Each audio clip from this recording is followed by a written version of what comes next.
नमस्कार। एक योगी की आत्मकथा। आज इस किताब में से हम जानेंगे परमहंस योगानंद जी के बचपन के बारे में और उनके माता पिता के बारे में। आज इसका पहला अध्याय पढ़ेंगे। कल हमने इसके परिचय के बारे में बताया था और आज इसका पहला प्रकरण यानी कि पहला अध्याय हम पढ़ेंगे। तो चलिए आइए स्टार्ट करते हैं। परम सत्य की खोज और उसके साथ जुड़ा गुरु शिष्य संबंध प्राचीन काल से ही भारतीय संस्कृति की विशेषता रही है। इस खोज के मेरे अपने मार्ग ने मुझे एक भगवत स्वरूप सिद्ध पुरुष के पास पहुंचा दिया, जिनका सुघड़ जीवन युग युगांतर का आदर्श बनने के लिए ही तराशा हुआ था। वे उन महान विभूतियों में से एक थे जो भारत का सच्चा वैभव रहे हैं। ऐसे सिद्ध पुरुषों ने ही हर पीढ़ी में अवतरित होकर अपने देश को प्राचीन मिस्र एवं बेबीलोन के सामने दुर्गति को प्राप्त होने से बचाया है। मुझे याद है, मेरे शैशव काल में पिछले जन्म की घटनाओं की स्मृतियाँ मेरे स्मृति पटल पर उभर रही थीं। तथापि ये स्मृतियाँ उन घटनाओं के घटित होने के क्रम के अनुसार नहीं थीं। बहुत पहले के एक जन्म की स्पष्ट स्मृति मुझ में जागती थी, जब मैं हिमालय में रहने वाला एक योगी था। अतीत की इन झांकियों ने किसी अज्ञात कड़ी से जुड़कर मुझे भविष्य की भी झलक दिखाई। शिशु अवस्था की असहाय के अवमाननाओं की स्मृति मुझ में अभी भी बनी हुई है। चल फिर पाने में और अपनी भावनाओं को मुक्त रूप से व्यक्त कर पाने में असमर्थ होने के कारण मैं विक्षुब्ध रहता था। अपने शरीर की अक्षमताओं का भान होते ही प्रार्थना की लहरें मेरे भीतर उठने लगती थीं। मेरे व्याकुल भाव अनेक भाषाओं के शब्दों में मेरे मन में व्यक्त होते थे। विविध भाषाओं के आंतरिक संभ्रम के बीच में मैं धीरे धीरे अपने लोगों के बंगाली शब्द सुनने का अभ्यस्त होता गया। यह थी शिशु मस्तिष्क की मन बहलाने की सीमा, जिसे बड़े लोग केवल खिलौनों और अंगूठा चूसने तक ही सीमित मानते हैं। इस मानसिक विक्षुब्धता और मेरा साथ ना देने वाले शरीर के कारण कई बार मैं झल्ला कर आकुलता से रो पड़ता था। मेरी आकुलता पर परिवार में सबको होने वाला विस्मय मुझे याद है। सुखद स्मृतियाँ भी अनेक हैं। मेरी माँ का दुलार और तुतलाने तथा लड़खड़ा के चलने के मेरे आरंभिक प्रयास।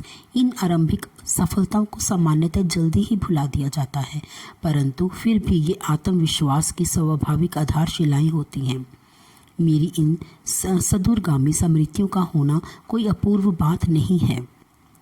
अनेक योगियों के विषय में ज्ञात है कि उन्होंने जन्म मृत्यु के नाटकीय अवस्था परिवर्तन में भी अपने आत्मबोध को बनाए रखा।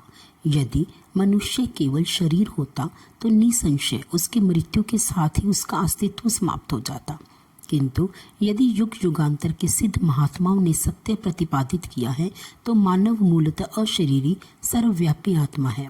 शैशवावस्था की सुस्पष्ट स्मृतियों का होना विलक्षण तो है, किंतु ऐसी घटनाएं अति दुर्लभ भी नहीं। अनेक देशों में यात्रा करते हुए मैंने अनेक सत्यनिष्ठ स्त्री पुरुषों के मुख से उनकी शैशवावस्था की स्मृतियां सुनी हैं।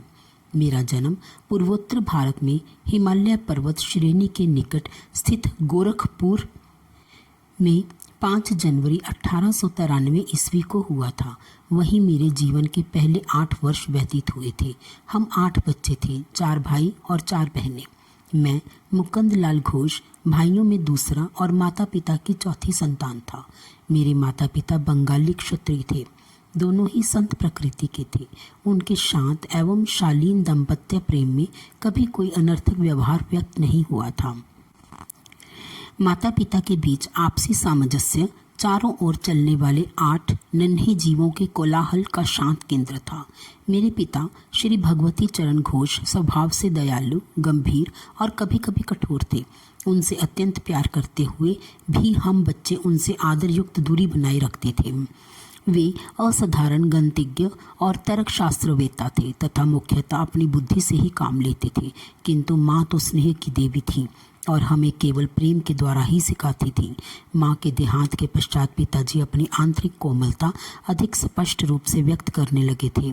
तब मैंने देखा कि उनकी आंखों में प्राय मेरी माँ की आंखों की झलक दिखाई पड़ती थी।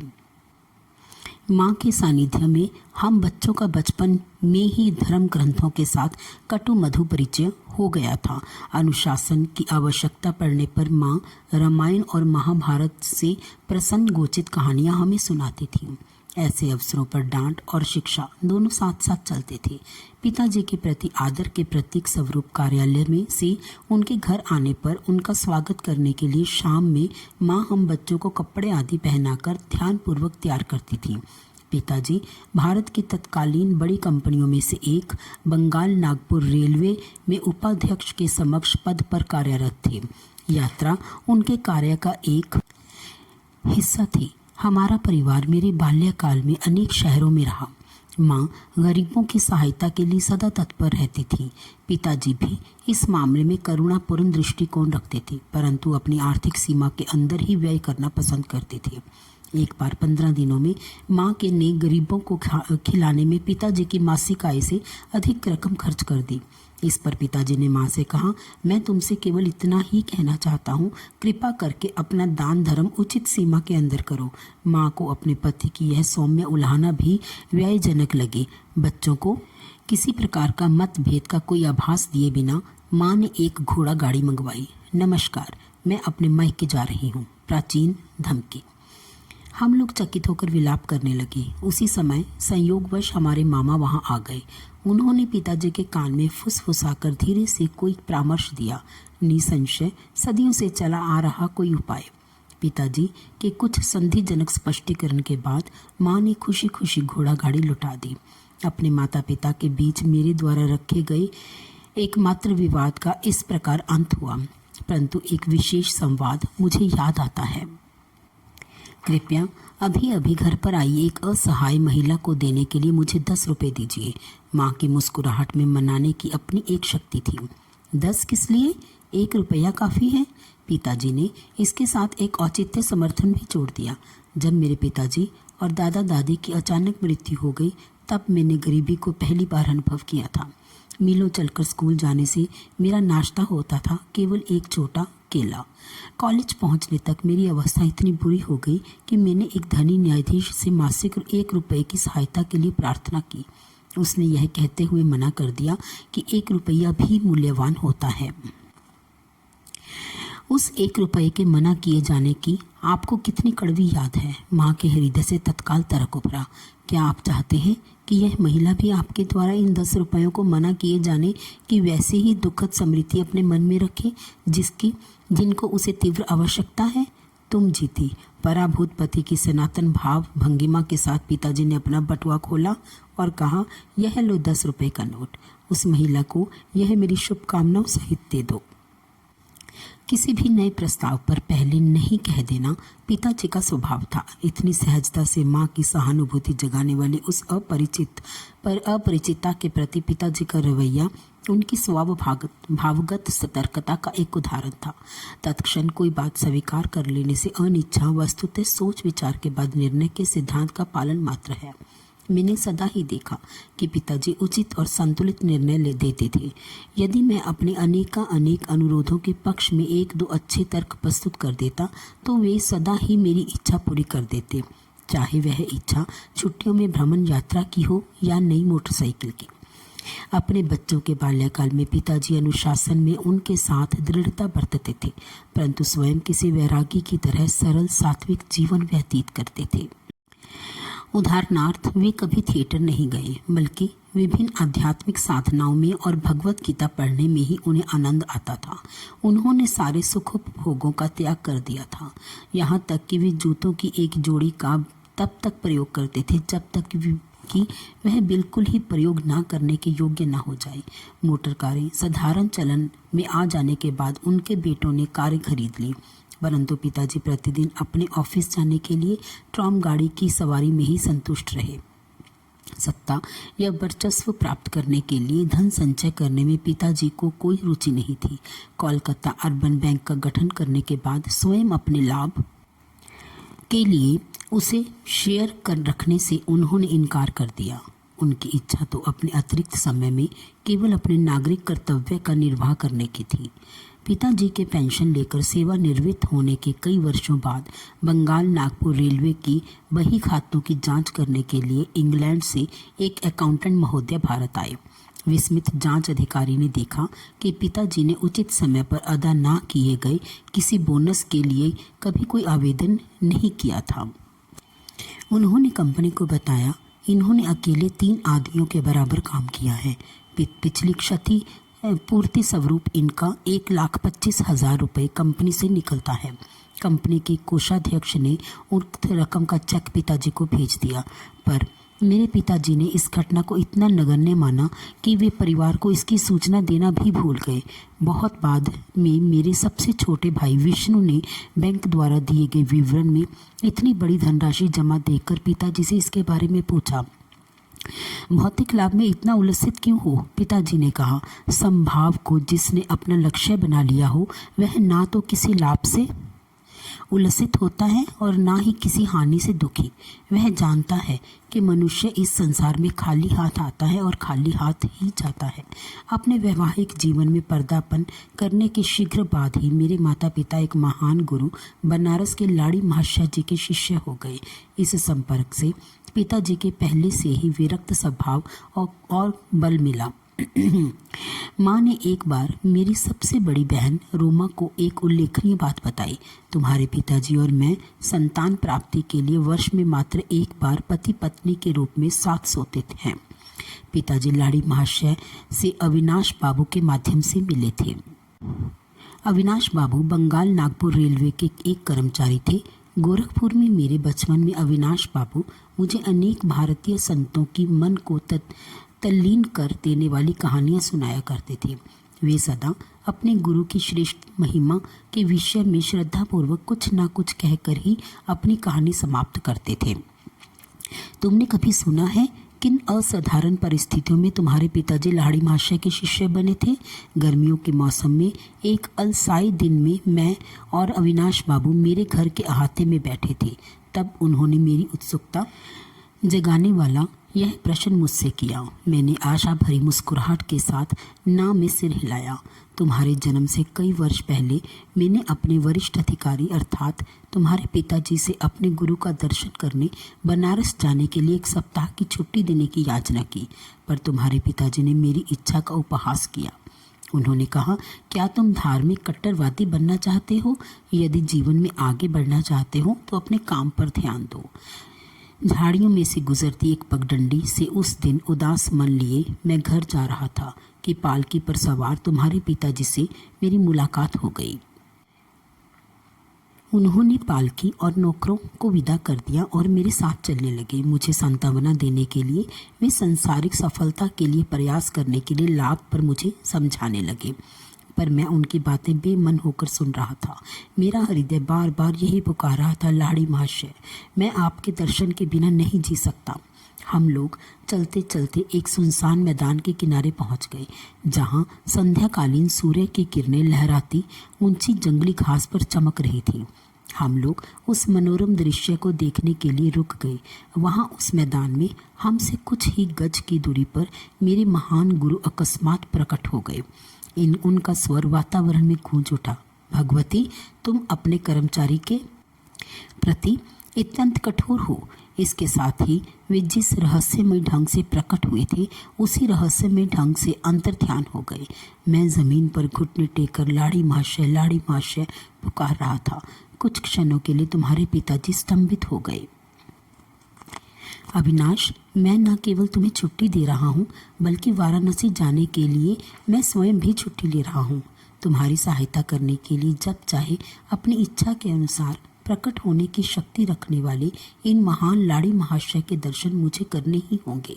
मैं अपनी पत्नी को भी साथ लूँगा और इन महान गुरु से प्रार्थना करूँगा कि वे हमें अपने आध्यात्मिक पथ में दीक्षित करें। क्या तुम हम दोनों को उनके पास ले चलोगे? अवश्य। अपनी प्रार्थना के इस चमत्कारपूर्ण उत्तर को पाकर और घटनाओं के इतने शीघ्र अनुकूल मोड़ लेने पर मेरा मन आनंद से गदगद हो उठा था। अगले दिन शाम को तुम्हारे माता पिता और मैं रेलगाड़ी से वाराणसी के लिए चल पड़े। अगले दिन हम लोग वहां पहुंचे तो कुछ दूर तक घोड़ा गाड़ी से गए और फिर तंग गलियों में से चलते हुए मेरे गुरु के घर पहुंचे। उनका घर आसानी से दिखाई नहीं पड़ता था।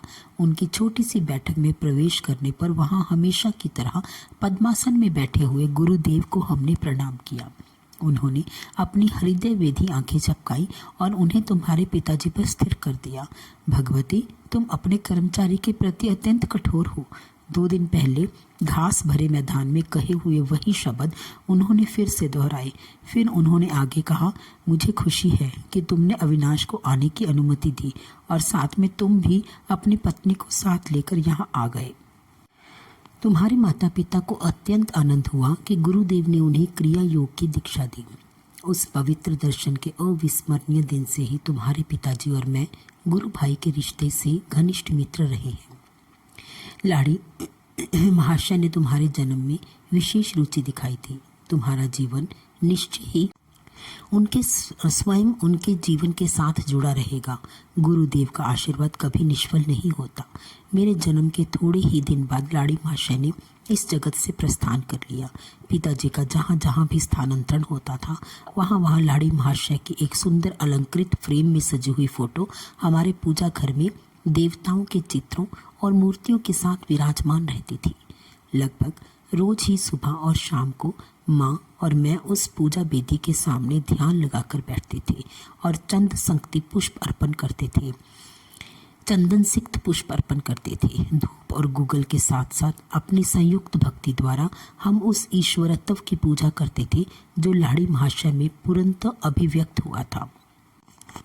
उनकी उस फोटो का मेरे जीवन पर जबरदस्त प्रभाव पड़ा। जैसे जैसे मैं बड़ा होता गया वैसे वैसे मेरे मन में उस महान गुरु का विचार अधिक दृढ़ होता गया।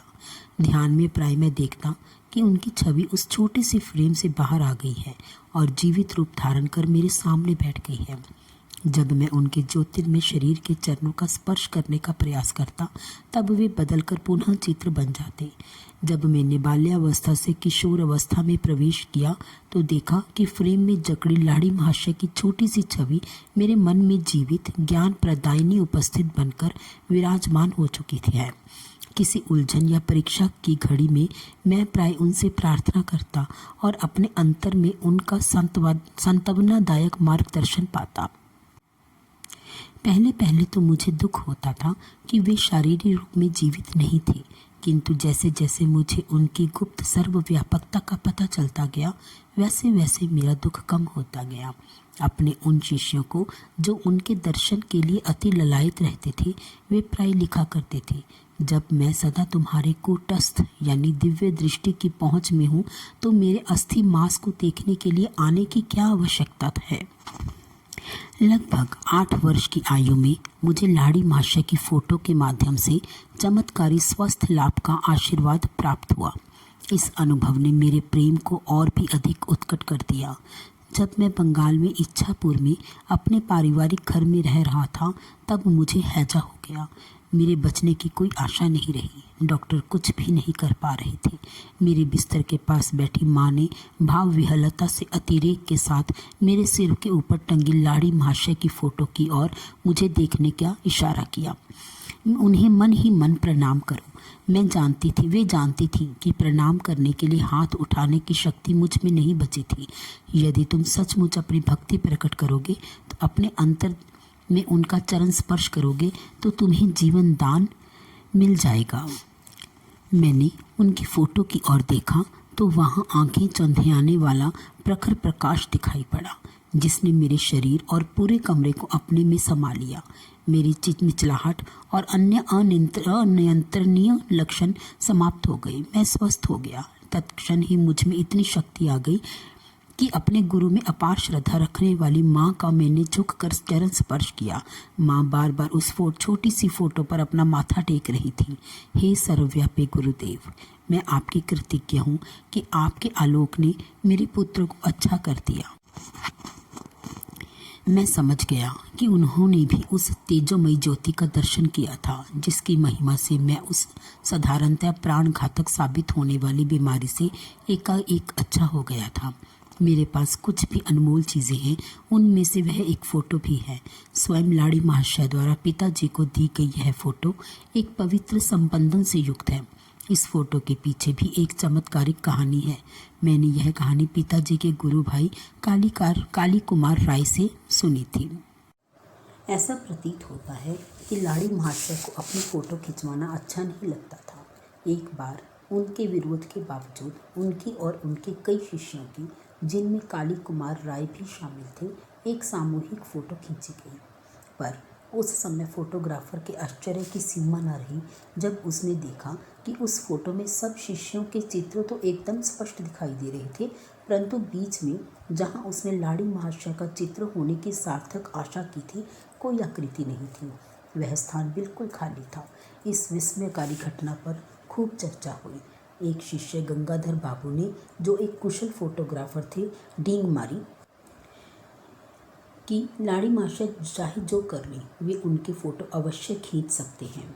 अगले दिन प्रातःकाल जब गुरुदेव लकड़ी की बेंच पर पद्म आसन में बैठे थे और उनके पीछे एक कपड़े का पर्दा भी लगा दिया गया था, तब गंगाधर बाबू ने अपने साथ सामान के साथ वहां पहुंच गए। सफलता के लिए सारी सावधानियां बरतते हुए उन्होंने उत्कंठापूर्वक 12 फोटो खींची, किंतु शीघ्र ही उन्हें दिखाई पड़ा कि हर प्लेट पर लकड़ी की बेंच और पर्दे का चित्र तो स्पष्ट है, पर गुरुदेव की आकृति का पुनः कहीं नहीं पता।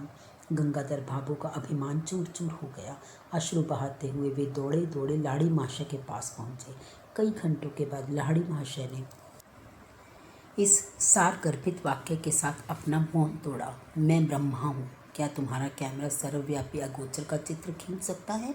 गंगाधर बाबू ने कहा, मैं देख रहा हूँ कि नहीं खींच सकता, परंतु हे सर्वज्ञ गुरुदेव, आपके देह मंदिर की एक फ़ोटो प्राप्त करने की बहुत इच्छा है। मेरा दृष्टि संकुचित रही है। आज मैं यह नहीं समझ पाया था कि आपसे पूर्ण ब्रह्मा रूप में वास करता है। फिर कल सुबह आओ, मैं तुम्हारे कैमरे के सामने बैठकर फ़ोटो खिंचवा लूँगा। पुनः फोटोग्राफर ने अपना कैमरा फोकस किया। इस बार अगोचर रहस्यमयता के आवरण से रहित उस पवित्र महापुरुष की आकृति प्लेट पर स्पष्ट रूप से उभर आई। गुरुदेव ने इसके बाद कभी अपनी कोई फ़ोटो नहीं खिंचवाई, कम से कम मैंने नहीं देखी।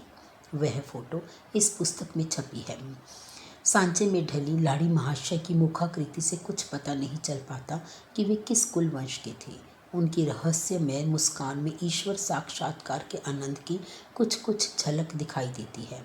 ब्रह्म जगत में नाम मात्र की रुचि का संकेत देती उनकी अर्धोन्मिलित आंखें आंतरिक परमानंद का संकेत करती हुई आधी बंद भी हैं। इस जगत के क्षुद्र प्रलोभनों से अलिप्त वे आध्यात्मिक सहायता के लिए अपने पास आने वाले जिज्ञासुओं की आध्यात्मिक समस्याओं के प्रति सतत पूर्ण जागरूक रहते थे। गुरुदेव के चित्र की महिमा से स्वास्थ्य लाभ करने के थोड़े दिन बाद ही मुझे एक प्रभावकारी दिव्य दर्शन हुआ। एक दिन प्रातः अपने बिछौने पर बैठा मैं एक गहन दिव्य स्वप्न में डूब गया। बंद आंखों के अंधकार के पीछे क्या है, यह अनुसंधानात्मक विचार बड़े वेग से मेरे मन में उभर आया। तत्क्षण ही मेरी अंतर्दृष्टि के सामने प्रखर प्रकाश कौंध गया। मेरे ललाट में विस्तीर्ण दीप्तिमान तट पर पर्वत गुफाओं में ध्यानस्थ बैठे संतों की आकृतियाँ छोटे छोटे चलचित्रों की भांति प्रकट होने लगीं। आप लोग कौन हैं? मैंने उच्च स्वर में पूछा। हम हिमालय के योगी हैं। इस दिव्य उत्तर का आनंद वर्णातीत था। मेरा हृदय पुलकित हो उठा। आहा, मैं भी हिमालय में आकर आपके जैसा बनना चाहता हूँ। दृश्य अंतर्ध्यान हो गया, परंतु रजत किरणें मंडलाकार में अनंत की और विस्तृत होती गई। यह अद्भुत आलोक क्या है? मैं ईश्वर हूँ, मैं प्रकाश हूँ। यह ध्वनि बादलों की सौम्य बुदबुदाहट जैसी थी। मैं आपके साथ एकाकार होना चाहता हूँ। यद्यपि वह ईश्वरीय आनंद क्रमशः क्षीण होता गया, पर मैं उससे मैं ब्रह्मा की स्थायी खोज की विरासत प्राप्त करने में सफल हुआ। ईश्वर शाश्वत नित्य नवीन आनंद है। यह स्मृति मेरे हृदय पटल पर इस अनुभव के बाद लंबे समय तक बनी रही। बचपन की एक अन्य स्मृति असाधारण है और उल्लेखनीय भी है, क्योंकि उसका चिन्ह आज भी मेरे हाथ पर है। एक दिन प्रातः समय मैं और मेरी बड़ी बहन उमा अपने गोरखपुर के घर के अहाते में नीम के पेड़ के नीचे बैठे थे। आसपास के तोतों को नीम के पके फल खाते मैं निहार रहा था और बीच में जो समय मिलता उसमें उमा दीदी मुझे बंगाली की पहली पुस्तक पढ़ने में मदद कर रही थी। उमा दीदी ने अपने पैर पर फोड़ा होने की बात बताई और वह उस पर लगाने के लिए मरहम की एक डिबिया ले आई। मैंने उसमें से थोड़ा सा मरहम लेकर अपने हाथ पर लगा लिया। तुम निरोग हाथ पर मरहम क्यों लगा रहे हो? बात ऐसी है दीदी, मुझे लग रहा है कि कल मुझे यहाँ फोड़ा होने वाला है। चल झूठा कहीं का। दीदी, जब तक तुम कल सुबह क्या होता है यह देख नहीं लेती तब तक मुझे झूठा नहीं कह सकती। मुझे क्रोध आ गया। उमा पर उसका कोई असर नहीं पड़ा और उसने 3 बार अपने व्यंग्य को दोहराया।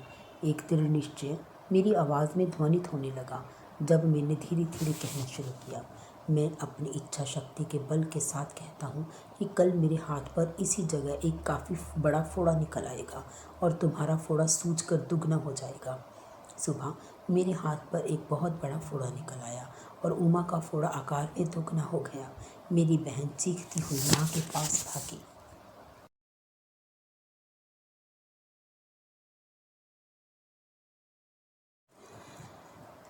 माँ, मुकंद जादू टोना करना सीख गया है। माँ ने गंभीर होकर मुझसे कहा कि हानि करने के लिए मैं शब्द शक्ति का प्रयोग कभी न करूँ। मैंने माँ का वह उपदेश सदा ही याद रखा है और उसका पालन किया है। मेरे फोड़े का इलाज चीरे से हुआ। डॉक्टर के चीरे से बना चिन्ह आज भी वर्तमान है। मेरे दाहिने हाथ पर मनुष्य के शब्द की शक्ति का नित्य स्मरण दिलाता हुआ यह चिन्ह स्मारक के रूप में विद्यमान है। गहरी एकाग्रता के साथ उमा को कहे गए उन साधारण एवं प्रकटतः हानि रहित प्रतीत होने वाले शब्दों में बम के सदृश विस्फोट का निश्चित परिणाम उत्पन्न करने की पर्याप्त शक्ति निहित थी। बाद में मेरी समझ में आया कि किसी के जीवन को संकट से बचाने के लिए वाणी की विस्फोटक संपंदन शक्ति का सदुपयोग किया जा सकता है और इस प्रकार बिना चिन्ह या कष्ट रहित शल्य चिकित्सा की जा सकती है। हमारा परिवार पंजाब के लाहौर शहर में स्थानांतरित हुआ। वहाँ मैंने देवी काली के रूप में जगन माता का एक चित्र प्राप्त किया। हमारे घर की बालकनी में इस चित्र का अनौपचारिक मंदिर बना। मेरे मन में अनायास ही यह निश्चित विश्वास पैदा हो गया कि उस पवित्र स्थान पर मेरी की गई किसी भी प्रार्थना को पूर्ति का ताज पहना दिया जाएगा। एक दिन वहाँ उमा के साथ खड़ा होकर मैं 2 लड़कों को 2 घरों की छतों पर पतंग उड़ाते देख रहा था। इन दोनों घरों और हमारे घर के बीच एक बहुत ही संकरी गली थी। तुम आज इतने चुप क्यों हो? उमा ने खेल खेल में मुझे धक्का देकर पूछा। मैं यह सोच रहा हूँ कि कितनी अद्भुत बात है कि जो मैं मांगता हूँ जगन माता मुझे दे देती है। मैं समझती हूँ कि वह तुम्हें वे दोनों पतंगे भी दे देंगी। मेरी बहन उपहास की हंसी हंसते हुए बोली। क्यों नहीं? मैंने उन पतंगों को पाने के लिए मौन प्रार्थना शुरू कर दी। भारत में धागों पर मांझा लगाकर पतंगों का खेल खेला जाता है। प्रत्येक पतंग उड़ाने वाला अपने प्रतिद्वंदी की पतंग काटने का प्रयास करता है। कटी हुई पतंग छतों के ऊपर से जाती है तब उसे पकड़ने में बड़ा मज़ा आता है। उमा और मैं ऐसी बालकनी में खड़े थे जिसके ऊपर छत थी और दोनों और दीवारें भी थी, इसलिए किसी कटी पतंग का हमारे हाथ आना असंभव प्रतीत होता था, क्योंकि स्वाभाविक तौर पर उसका धागा छत के ऊपर ही लटकता हुआ आगे निकल जाता था। गली के उस पार पतंग उड़ाने वालों ने अपना खेल शुरू किया। एक धागा कट गया, तत्क्षण ही पतंग मेरी दिशा में लग गई। अचानक हवा बंद हो जाने के कारण वह पतंग एक क्षण के लिए स्थिर हो गई और इसी बीच उसका धागा सामने वाले घर के ऊपर उगे नागफनी के एक पौधे में उलझ गया। मेरा पकड़ने के लिए एक पूरा फंदा बन गया। मैंने यह पुरस्कार उमा को सौंप दिया। यह तो केवल एक असाधारण संयोग था, ना कि तुम्हारी प्रार्थना का उत्तर। यदि वह दूसरी पतंग भी तुम्हारे पास आ जाए तो मैं मानूंगी। दीदी की काली आंखों से उनके शब्दों की अपेक्षा कहीं अधिक विस्मय प्रकट हो रहा था। मैंने तीव्रता से अपनी प्रार्थनाएं जारी रखी। उस दूसरे पतंग उड़ाने वाले के जोर से झटका मारने के कारण उसका धागा भी टूट गया। हवा में नाचती हुई मेरी पतंग और मेरी ओर आने लगी। मेरे सहायक नागफनी के पौधे ने फिर से धागे को उलझाकर आवश्यक फंदा बना दिया ताकि मैं उसे पकड़ सकूं। मैंने अपना यह दूसरा पुरस्कार भी उमा को भेंट कर दिया। सचमुच जगन्माता तुम्हारी प्रार्थना सुनती है। यह सब मेरे लिए विलक्षण है। दीदी भयभीत मृगवाशक की भांति भाग गई। यहाँ पर आप देख सकते हैं कि दो फोटोज दिखाई गई हैं। एक पहली फ़ोटो है ज्ञान प्रभा घोष, जो श्री श्री परमहंस योगानंद जी की माता जी हैं और श्री लाड़ी महाशय की शिष्य रही। दूसरा चित्र श्री भगवती चरण घोष का है, जो श्री श्री परमहंस योगानंद जी के पिताजी थे और श्री श्री लाड़ी महाशय जी के शिष्य थे। और इस अगले चित्र में बाईं तरफ आप देख सकते हैं श्री योगानंद जी 6 वर्ष की आयु में हैं और दाहिनी तरफ जतेंद्र मजूमदार हैं, श्री योगानंद जी के वृंदावन के साथी। और इस अगले चित्र में बाईं श्री योगानंद जी की बड़ी बहन उमा अपने बचपन में गोरखपुर में और दाहिनी सबसे बड़ी बहन रमा बाएं तथा सबसे छोटी बहन नलिनी के साथ श्री श्री परमहंस योगानंद जी कोलकाता में 1935 में। और इसके साथ ही आज का पहला अध्याय पूर्ण होता है। ओम किरिया बाबा जी नमो। ओम नमस्कार।